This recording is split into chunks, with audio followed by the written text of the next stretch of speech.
Hello, everyone, and welcome to part 3 of our read aloud of Basketball Brother by Bo Rush. We're going to jump right in after leaving off at part 2, where Leo's apparently odd neighbor got in some trouble with the law and told him that he was now in charge of the dog. And when we left off, Leo had told his mom, who was thrilled about it, saying, "I always wanted you to have a dog." And Leo peeks out to give it some food at breakfast. The dog is nowhere to be found. It chewed through the rope. And there's all kinds of other things going on with Leo not necessarily being comfortable in his new school and his struggles with reading, so we'll get right back into things here. If I was that dog, I know where I'd escape to. I'd run all the way back to Prairie View. I'd actually been wishing I could escape ever since that night we turned off the interstate and drove into Paris, Indiana. But for a kid my age, it wasn't as easy as chewing off a rope and just running away. I needed a plan, and I'd actually been working on it since the day we got here, and now was as good a time as any to put it into action. Of course, I couldn't tell Mom about my plan. She would find out that night when she saw the note I left on my pillow. It had been easy getting Mom to agree to let me ride my bike to school in the morning. I'd always ridden to school in Prairie View, and anyway, she was running late for a meeting about you-know-what kind of paper. "Love you, Leo." Those were her last words as she hopped into the car. I was kind of surprised how sad I suddenly felt as I watched her drive away. "Love you too, Mom," I called out, even though I knew she couldn't hear me. I blinked my eyes a couple of times to get rid of the burning feeling. Then I went back in the house to get ready. It didn't take long to pack. After I'd put my basketball in the backpack, there wasn't much room for anything else. I made sure I locked the front door because I didn't want any strangers getting in the house and scaring Mom. Then I climbed on my bike and started pedaling in the opposite direction of the school toward the highway. I still remembered all the roads we'd taken when we'd moved, so I was pretty sure I could find my way back to Kansas. I figured if I rode all day without stopping, I'd make it as far as Illinois. I'd find a barn to sleep in, then the next day I'd ride to Missouri. Kansas comes right after Missouri. I had double-checked it on a map at school when we were supposed to be reading more about erosion. My legs were getting so strong now because of all the exercising, I knew I could ride that far. And the doctor had said bike riding was great for my knees. But it took longer than I thought it would just to ride out of Paris. I figured the school bell had already rung and all the kids were probably going inside and messing around with their book bags and stuff. I'd also forgotten about that big hill that's on the edge of town. I was sweating and breathing real hard by the time I was only halfway up that hill. The riding was harder than usual because I was staying on the shoulder of the road, which is all loose gravel. Even though there wasn't much traffic, I didn't want to ride on the paved part of the road and get hit by another truck. I decided to take a rest, but just a quick one, before tackling the rest of the hill. I got off my bike and realized I probably should have brought a water bottle. All that pedaling was making me thirsty. I looked around the side of the road to see if anyone had accidentally dropped a can of soda or anything. On the other side of the two-lane highway, I saw a big sign. The top part was easy to read. It said, "Welcome to Paris." Practically every town had one of those welcome signs. I didn't remember seeing this sign, though, when we'd arrived in town pulling the trailer with all our stuff. Probably because it had been at night. The rest of the sign was trickier. In 1957, in Indiana State, basketball, I knew that word. Chaps, chamons, champi, champions. I just stood there and looked at that sign. 1957 Indiana State basketball champions. That's when it hit me. This whole town is crazy about basketball just like me. Not only are the kids on the school playground crazy about basketball, all the adults in town must be just as crazy about it. It's the only thing they're bragging about on their Welcome to Paris sign. Football and swimming are okay sports, but I'd been a big basketball fan for as long as I can remember. I know why, too. It's all because of that picture that Mom keeps in our family photo album. My mom's not really the kind of person who collects stuff. She always says she likes to travel light. I guess that makes it easier when it's time to move. I don't like to keep stuff either. My basketball is about the only thing I couldn't live without. The photo album is the one thing that I know my mom can't live without. It's jammed full of pictures of our entire family, even people I've never met. Mom says that just because we move around a lot doesn't mean we don't have roots. One of the people in that photo album that I've never met is my dad. At least I don't really remember meeting him. I don't remember meeting him because he died when I was 2 years old. He was a soldier and the helicopter he was riding in crashed in the desert. The photo album has lots of pictures of my dad wearing his army uniform. He always had his arm around Mom like he really loved her. In a couple of the pictures, Mom is holding a baby. That baby is me. But there's one picture that I always liked more than the others. It's a picture of my dad when he was in high school.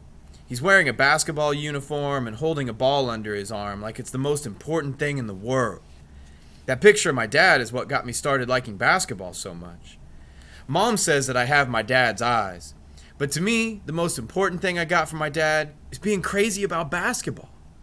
Suddenly, as I looked at that highway sign, I didn't feel like going back to Prairie View anymore.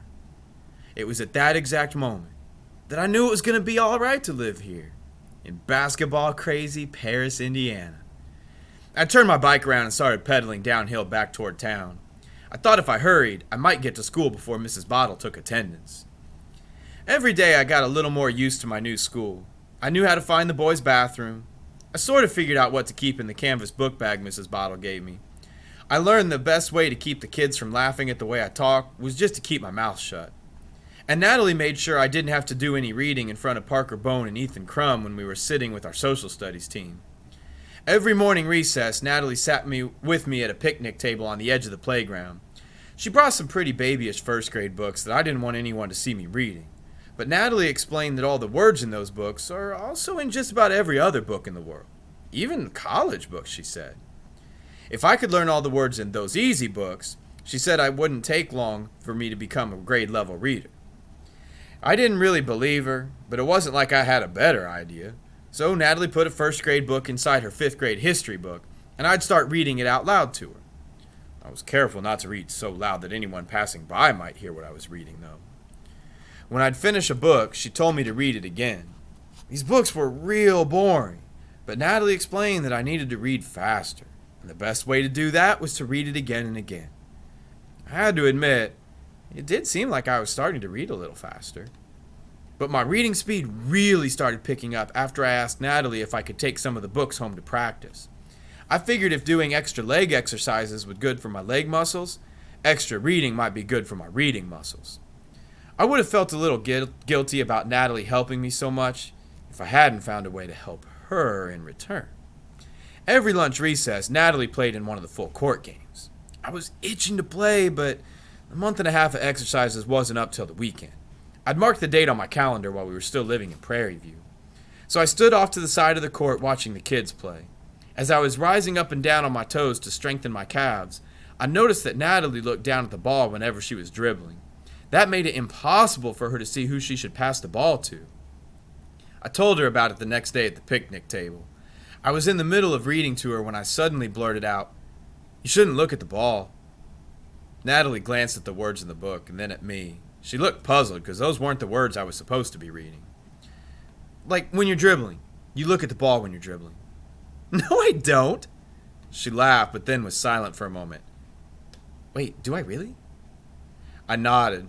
Especially when you're dribbling and driving toward the basket. Well, I try not to, she insisted. Well, you need to try harder. But I'm afraid I'll dribble the ball off my foot.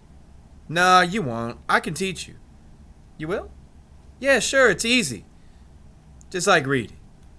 I smiled at Natalie and she smiled back. As I looked at my friend, I knew more than ever that living in Paris was gonna be alright. I suppose there are kids somewhere on the planet who bounce out of bed early on school days. Not me.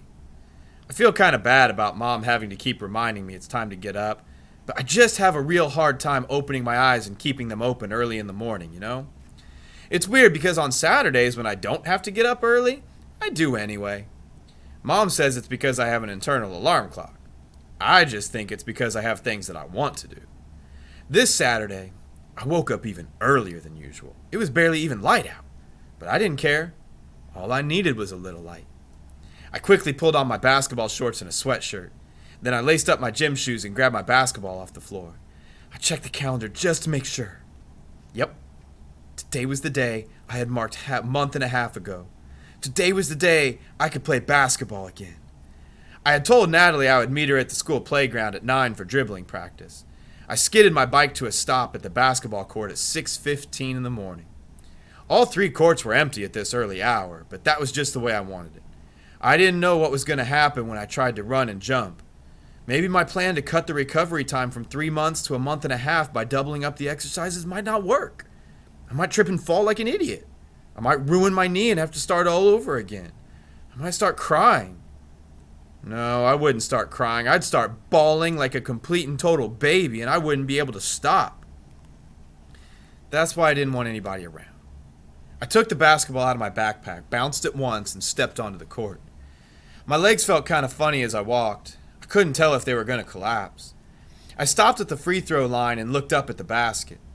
The morning was crisp and cool, but sweat beads lined my forehead. I spun the basketball between my sweaty palms. I feel like I had imagined this moment 1,000 times just in the past 6 weeks. Standing at the free throw line, then dribbling toward the basket, pushing up off my left foot, jumping high, reaching up with my right hand and banking the ball off the backboard, and landing without pain. That was always the best part when I thought about it. Landing without pain. I always landed without pain in my daydreams. But now as I stood at the free throw line, I was thinking about something else. Something I didn't want to think about. Pain. Landing and twisting my right knee awkwardly, falling in a heap beneath the basket, pain shooting everywhere. It had been so easy in my daydreams, like the happiest day of my life over and over, always with a perfect ending. But this wasn't easy. Not now. This seemed terrifying. Suddenly, I thought of the photo of my dad wearing his basketball uniform. I pictured him taking the ball from under his arm, dribbling toward the basket, jumping up high, laying it in off the glass, then turning and smiling like he was smiling at me, showing me that I can do it. I can do it. I know I can. I took a deep breath and started toward the basket. I bounced the ball once, twice, then jumped off my left foot. It was like an explosion, but an explosion of power, not of pain. I felt myself going higher than ever before. My right hand reached toward the rim as I bounced the ball off the board and through the basket. I landed on both feet, knees bent, then froze, waiting to see what might happen. But nothing did. Nothing at all. No pain, nothing at all. I immediately jumped again high into the air, this time raising both arms above my head in celebration. I screamed, "Yes!" for the whole world to hear. No, maybe not for the whole world. I was yelling to my dad. By the time Natalie arrived at 9, I had single-handedly beaten a team of NBA All-Stars, then led the USA to the gold medal at the Olympics. At least in my mind, that's what I did. I darted around the court, stutter-stepping past defenders, driving to the hoop for easy baskets. I nailed baseline jump shots and three-pointers from the top of the key. I made incredible no-look passes to myself. I grabbed every rebound and loose ball. I played suffocating defense. I even beat the buzzer with a one-handed heave from half court. The most amazing thing of all, though, was how high I could jump. Before the accident, when I was a normal skinny-legged kid from Kansas, my fingers could almost touch the bottom of the net when I took a running start and jumped my very highest. But on my very first jump this morning, I had reached halfway up the net. And on a couple of particularly powerful jumps, I swear I grazed the bottom of the orange rim with my fingernail. Maybe it was just my imagination, but it sure seemed like I felt the cold metal. The doctor had been right about my legs being better than ever if I did all those exercises. And now that my legs were better, I didn't plan on stopping. Who knows how high I'll be able to jump if I keep building up my leg muscles. Natalie must not have noticed the gold medal hanging around my neck or the hundreds of reporters that I imagined swarming me. She just yelled, "Hey, heads up!" and threw her basketball at me from across the court. "Aw, hi, Nat." I bounced the ball back to her. I saw that she was wearing a headband, wristbands, and a basketball shirt that said Explosion. "Is that the name of your team, the Explosion?" Actually, it's the Explorers. See?" She pointed to the letters on her shirt. EXPLORERS. Oh, yeah, I didn't see the R part.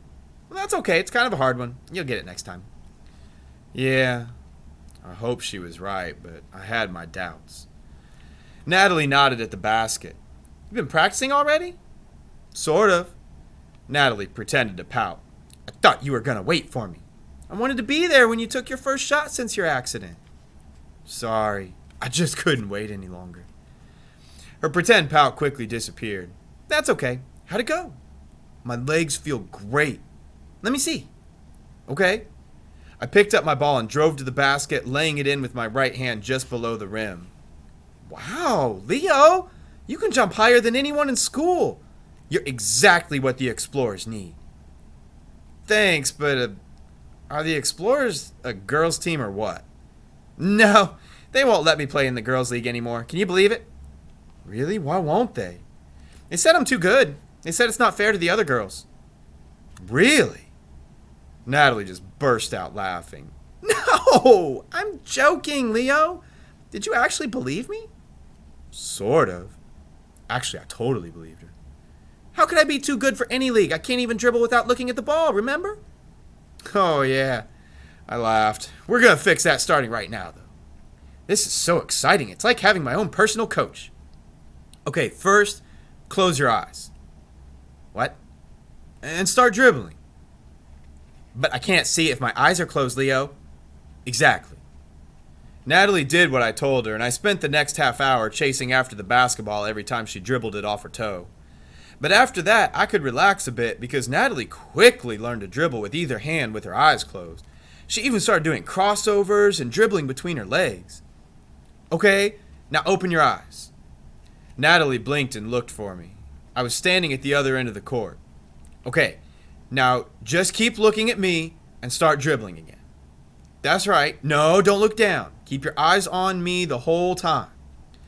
Natalie dribbled all over the court, from baseline to baseline, cutting sharply left and right, and her eyes stayed on me the entire time.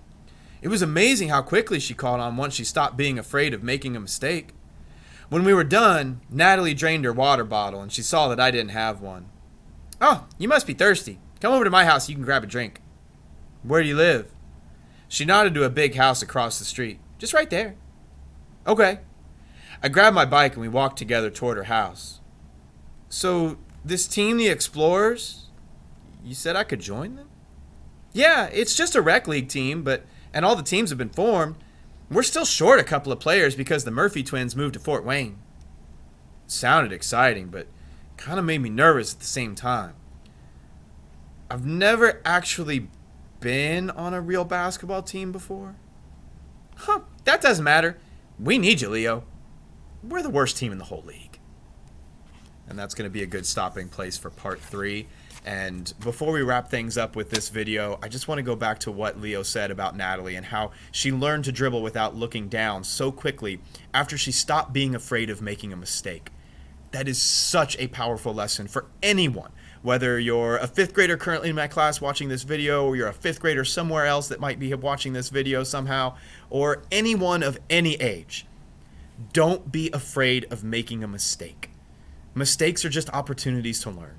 If you mess something up, you try something different to make it work the next time.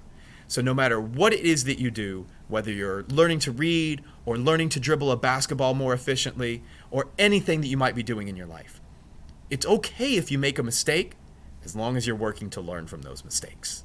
We'll see you next time for part 4 of Basketball Brother.